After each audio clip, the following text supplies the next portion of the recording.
ముందుకెళ్లే విషయంలో నిజంగా చంద్రబాబు నాయుడు గారి పరిపాలన ఒకసారి గమనిస్తే ఇలా ప్రచారాల్లో ముమ్మరంగా చెప్తూ ఉంటారు. 2014 నుంచి 19 మధ్య దేశ జీడిపిలో రాష్ట్ర వాటా. మామూలుగా రాష్ట్రంలో సంపద సృష్టిస్తాను అంటాడు కదా చంద్రబాబు నాయుడు గారు. నిజంగా సంపద సృష్టించింది ఎవరిని ఒకసారి చూద్దాం. మా హయాంలో మాకు ఇంకా కోవిడ్ ఉంది, 2 ఏళ్ళు కోవిడ్, 2 ఏళ్ళు మాకు కోవిడ్ ఉన్నా కూడా రాష్ట్ర ప్రభుత్వం సంపద సృష్టించినారా లేదా అనేది చూడాలంటే ఎలా చూస్తారు? నేషనల్ జీడిపిలో రాష్ట్ర ప్రభుత్వం కాంట్రిబ్యూషన్ ఎంత అంటే రాష్ట్ర ప్రభుత్వానికి సంబంధించిన జిఎస్డిపి కాంట్రిబ్యూషన్ ఎంత అని ఒకసారి చూస్తే ఎవరు ఏ స్థాయిలో సంపద సృష్టించారు అనేది ఇట్టి అర్థమవుతుంది. ఒక్కసారి గమనిస్తే చంద్రబాబు నాయుడు గారి హయాంలో ఎటువంటి కోవిడ్ లేదు. అయినా కూడా చంద్రబాబు నాయుడు గారి హయాంలో దేశానికి సంబంధించిన జీడిపిలో, గ్రాస్ డొమెస్టిక్ ప్రోడక్ట్లో, జీడిపిలో, స్థూల ఉత్పత్తిలో రాష్ట్రానికి సంబంధించిన వాటా కేవలం 4.47% మాత్రమే.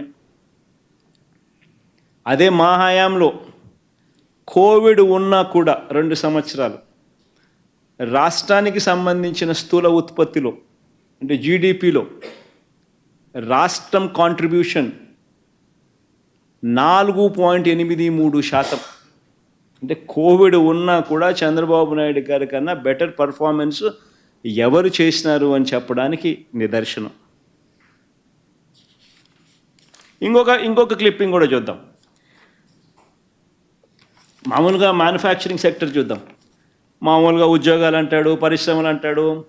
ఆయన ఏదో ఉద్యోగాల సృష్టిలో ఆయన ఏదో పిహెచ్డి తీసుకున్నట్టుగా బిల్డప్ ఇస్తాడు. అది చూద్దాం ఒకసారి. మ్యానుఫ్యాక్చరింగ్లో 2014 నుంచి 19 మధ్యలో రాష్ట్రం దేశానికి సంబంధించిన మ్యానుఫ్యాక్చరింగ్లో ఎంత కాంట్రిబ్యూట్ చేసింది అని చెప్పి చూద్దాం.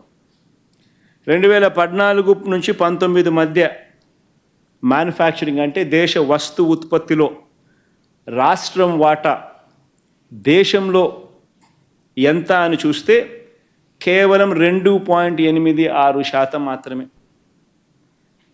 అదే 2 సంవత్సరాలు కోవిడ్ ఉన్నా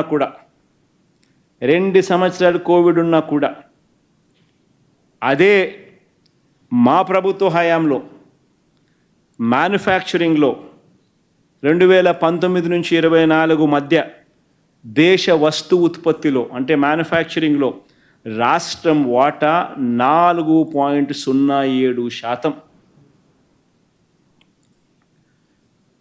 అంటే ఇది జాలదా ఏ రకంగా మ్యానుఫ్యాక్చరింగ్లో రాష్ట్రం పరుగులు తీసింది, చంద్రబాబు నాయుడు గారి హయాంలో ఎంత వెనకాల పడింది అని చెప్పడానికి ఇది నిదర్శనం కాదా అని అడుగుతా ఉన్నా.